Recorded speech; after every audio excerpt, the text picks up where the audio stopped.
फागुन मास शुरू होते ही शिव कृपा और विष्णु भगवान की कृपा भक्तों पर बरसने लगती है। फागुन मास में हमें शिव पुराण पढ़ना चाहिए। इससे मनुष्य के सारे पाप धुल जाते हैं। तो आइए मैं आपको फागुन मास की कथा सुनाती हूँ। एक बार सूत जी मुनियों को कथा सुना रहे थे। इस पर नारद जी ने कहा कि हे सूतक जी, ये बताइए कि पाप गुणी निधि की कथा क्या है। आखिर किस प्रकार पापी व्यक्ति भी परम शिव को प्राप्त होता है। जिस पर सूतक जी ने कहा, हे ऋषियों। नारद जी ने विनयपूर्ण प्रणाम किया और उनसे पूछा, भगवान शंकर कैलाश पर कब गए और महात्मा कुबेर से उनकी मित्रता कहाँ हुई, कैसे हुई। प्रभु शिव जी कैलाश पर क्या करते हैं, कृपया करके मुझे बताइए, मैं इसे सुनने के लिए उत्सुक हूँ। ब्रह्मा जी बोले, हे नारद, मैं तुम्हें चंद्रमौली भगवान शिव के विषय में बताता हूँ। कालपीय नगर में यज्ञ दक्ष दीक्षित नाम एक ब्राह्मण रहते थे, जो अत्यंत प्रसिद्ध थे। वे यज्ञ विद्या में बड़े पारंगत थे। उनका गुणनिधि नामक एक 8 वर्षीय पुत्र था।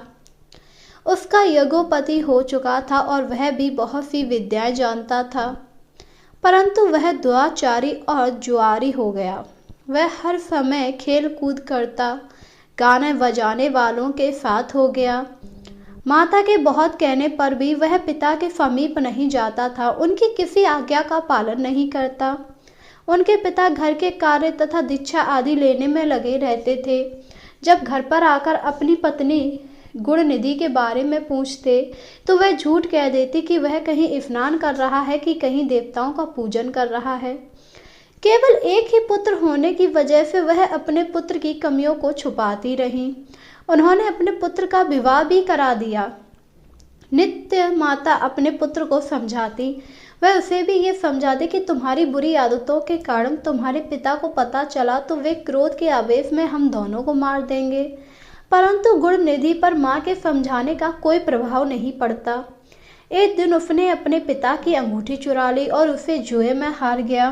देव योग से उसके पिता को अंगूठी के विषय में पता लग गया। जब उन्होंने अंगूठी जुआरी के हाथ में देखी तो उससे पूछा तो जुआरी ने कहा, मैंने कोई चोरी नहीं की, अंगूठी मुझे तुम्हारे पुत्र ने ही दी है। ये नहीं बल्कि उसने और जुआरियों को भी बहुत सारा धन घर से लाकर दिया है। यह सुनकर वह काफी ज्यादा आश्चर्य हुए। तुम जैसे पंडित भी अपने पुत्रों के लक्षणों को नहीं जान पाए। ये सारी बातें सुनकर पंडित दीक्षित का सिर शर्म से झुक गया। वे सिर झुकाकर अपना मुंह ढककर अपने घर की ओर चल दिए। घर पहुंचकर गुस्से से उन्होंने अपनी पत्नी को मुंह ढककर सारी बात पूछी। उन्होंने अपनी पत्नी से कहा, तेरा लाडला पुत्र कहाँ है? मेरी अंगूठी जो मैंने सुबह तुम्हें दी थी वह कहाँ है? मुझे जल्दी से ला कर दो। पंडित की पत्नी ने फिर से झूठ बोला, मुझे स्मरण नहीं है वह कहाँ है। अब तो दीक्षित जी का क्रोध और भी ज्यादा बढ़ गया। वह अपनी पत्नी से बोले, तू बड़ी ही सत्यवादिनी है, इसीलिए जब भी मैं गुणनिधि के बारे में पूछता हूँ तब मुझे अपनी बातों से बहला देती। यह कहकर दीक्षित जी के अन्य सामानों को ढूंढने लगे, किंतु उन्हें कोई भी वस्तु नहीं मिली, क्योंकि वे सही वस्तुएं गुणनिधि जुए में हार चुका था। क्रोध में आकर पंडित ने अपनी पत्नी और पुत्र को घर से निकाल दिया और दूसरा विवाह कर लिया। हे ब्रह्मा जी, जब ये समाचार गुणनिधि को पता लगा तो उसे अपने भविष्य की चिंता हुई। वे कई दिनों तक भूखा प्यासा भटकता रहा। एक दिन भूख प्यासे व्याकुल वह एक शिव मंदिर के पास बैठ गया। एक शिव भक्त अपने परिवार सहित शिव पूजा के लिए विविध सामग्री लेकर वहां आया था।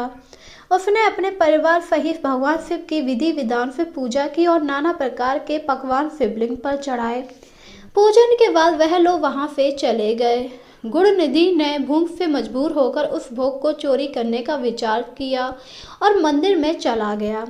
उस समय अंधेरा हो चुका था, इसीलिए उसने अपने वस्त्र को जलाकर उजाला किया। ये मानो उसने शिव के सम्मुख दीप जलाकर दीपदान किया था। जैसे ही वह भोग उठाकर भागने लगा तथा उसके पैर की धमक से लोगों को पता चल गया कि मंदिर में चोरी हुई। सभी उसे पकड़ने के लिए दौड़े और उसका पीछा करने लगे। नगर के लोगों ने उसे खूब मारा। उसकी मार को उसका भूख शरीर सहन नहीं कर पाया और उसके प्राण पखेरु हो गए। उसके कुकर्मों के कारण यमदूत उसको बांधकर ले जा रहे थे, तभी भगवान के शिव पादगण वहां आ गए। उन्होंने गुण निधि को यमदूतों के बंधनों से मुक्त कराया। यमदूतों ने शिवगणों को नमस्कार किया और बताया, ये बड़ा ही पापी और धर्म कर्म से हीन है। यह अपने पिता का भी शत्रु है। इसने शिव जी के भोग की भी चोरी की है। इसने बहुत सारे पाप किए हैं, इसीलिए ये अमलोक का अधिकारी है। इसे हमारे साथ जाने दे ताकि विभिन्न नरकों के ये भोग भोग सके। तब शिवगणों ने उत्तर दिया कि निश्चित ही गुण निधि ने बहुत सारे पाप कर्म किए हैं, परंतु इसने कुछ पुण्य कर्म भी किए हैं जो संख्या में कम होने पर भी पाप कर्मों को नष्ट करने वाले हैं। इसने रात्रि में अपने वस्त्रों को फाड़कर शिवलिंग के समक्ष दीप में बत्ती डालकर उसे जलाया और दीपदान किया।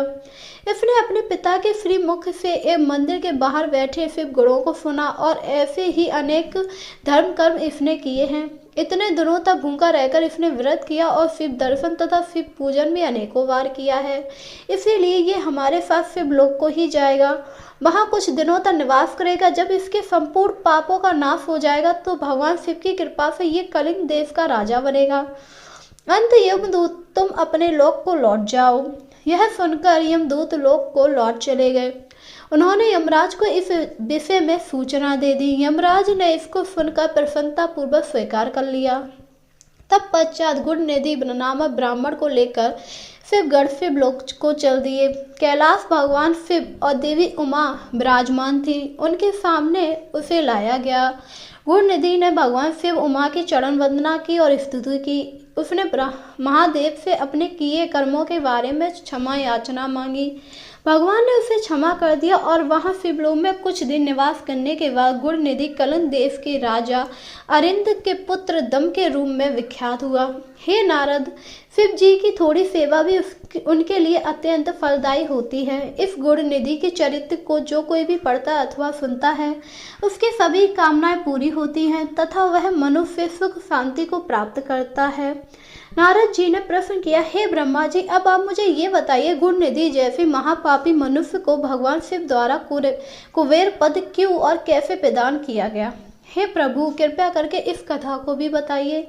ब्रह्मा जी बोले, नारद, शिवलोक में सारे दिव्यों को भोगने के उपभोग तथा उपमा महाशयर का सेवन कर वह अगले जन्म में कलिंग के राजा अरिंद का पुत्र हुआ। उसका नाम दम्म था। बालक दम्म की भगवान शंकर में असीम भक्ति थी। वह सदैव शिव जी की सेवा में लगा रहता। वह अन्य बालकों के साथ मिलकर शिव भजन करता। युवा होने के बाद उसने पिता अरिंद की मृत्यु के पश्चात दम्म को सिंहासन पर बैठाया गया। राजा दम्म सब और शिव धर्म का प्रचार और प्रसार करने लगे। वे सभी शिवालयों में दीपदान करते। उनकी शिव जी में अनन्य भक्ति थी। उन्होंने अपने राज्य में रहने वाले सभी ग्राम अध्यक्षों को ये आज्ञा दी कि शिव मंदिर में दीपदान करना सबके लिए अनिवार्य है।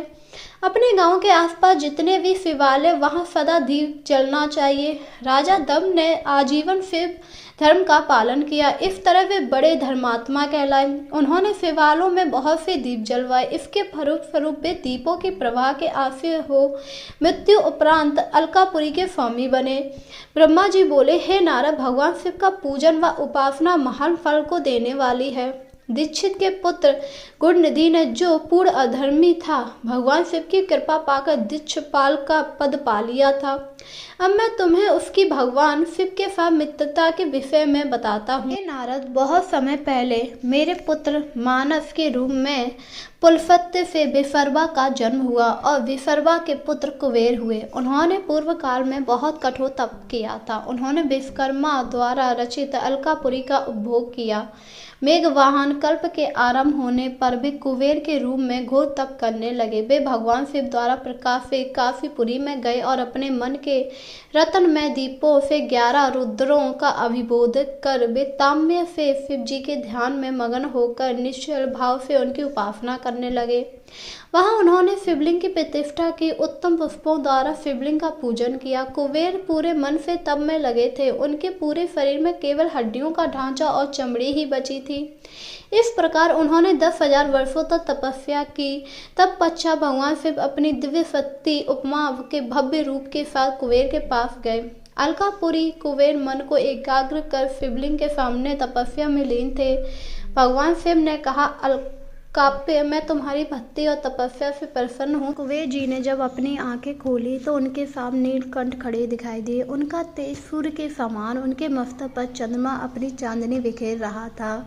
उनके तेज से कुबेर की आंखें चौंधिया गई। तत्काल उन्होंने अपनी आंखें बंद कर ली। वे भगवान शिव से बोले, भगवान, मेरे नेत्रों में वह शक्ति दीजिए जिससे मैं आपके चरण बंदों को दर्शन कर सकूं।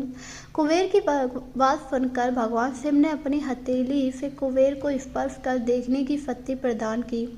दिव्य शक्ति प्राप्त करके वे आंखें फाड़ फाड़ कर देवी उमा की ओर देखने लगे। वे सोचने लगे, भगवान शिव के साथ ये सर्वांग सुंदरी कौन है? इसने ऐसा कौन सा तप किया जो इसे भगवान शिव की कृपा से उनका समीप रूप और सौभाग्य प्राप्त हुआ है? देवी उमा को निरंतर देखे जा रहे थे। देवी को घूरने के कारण उनकी बाएं आंख फूट गई। तब शिव जी ने उमा से कहा, उमे, ये तुम्हारा पुत्र है। ये तुम्हें क्रूर दृष्टि से नहीं देख रहा है। ये तुम्हारे तप बल को जानने की कोशिश कर रहा है। फिर भगवान शिव ने कुबेर से कहा, मैं तुम्हारी तपस्या से प्रसन्न हूँ। मैं तुम्हें वर देता हूँ कि तुम समस्त निधियों और गुहा शक्तियों के स्वामी हो जाओ। सुव्रतों, यक्षों और किन्नरों के अधिपति होकर धन के दाता बनो। मेरी तुमसे सदा मित्रता रहेगी और मैं तुम्हारे पास सदा निवास करूंगा, अर्थात तुम्हारा स्थान अलकापुरी के पास ही मैं निवास करूंगा। कुबेर, तुम अपनी माता उमा के चरणों में प्रणाम करो। ये तुम्हारी माता है। ब्रह्मा जी कहते हैं, नारद, इस प्रकार शिव जी ने देवी से कहा, ये देवी, ये तुम्हारे पुत्र के समान है। इस पर हमेशा अपनी कृपा बनाए रखना। ये सुनकर उमा बोली, वंश तुम्हारी भगवान शिव से सदैव निर्भर भक्ति बनी रहे। बाईं आंख फूट जाने पर तुम पिंगल नेत्र से युक्त रहोगे। महादेव ने जो भी वर तुम्हें प्रदान किए हैं वे सुलभ रहेंगे। मेरे रूप से ईर्षा के कारण तुम कुबेर नाम से प्रसिद्ध होगे। कुबेर को वर देकर भगवान शिव और देवी उमा अपने धाम चले आए। इस प्रकार भगवान शिव और कुबेर में मित्रता हुई और वे अलकापुरी के निकट कैलाश पर्वत पर निवास करने लगे। नारद जी ने कहा, ब्रह्मा जी, आप धन्य हैं। आपने मुझ पर कृपा कर मुझे इस अमृत कथा के बारे में बताया। निश्चित ही शिव भक्त के सारे दुख दूर करने व समस्त सुख प्राप्त करने वाली ये कथा बहुत ही सौभाग्यशाली है। अगर इसे कोई भी भक्त सुनता होगा तो उसके सारे कष्ट दूर हो जाते होंगे। इस पर ब्रह्मा जी ने कहा, तुम सच कह रहे हो नारद। इस कथा का जो भी पान करता है उसके सारे कष्ट दूर हो जाते हैं और शिव जी और पार्वती की कृपा उस पर हमेशा बनी रहती है।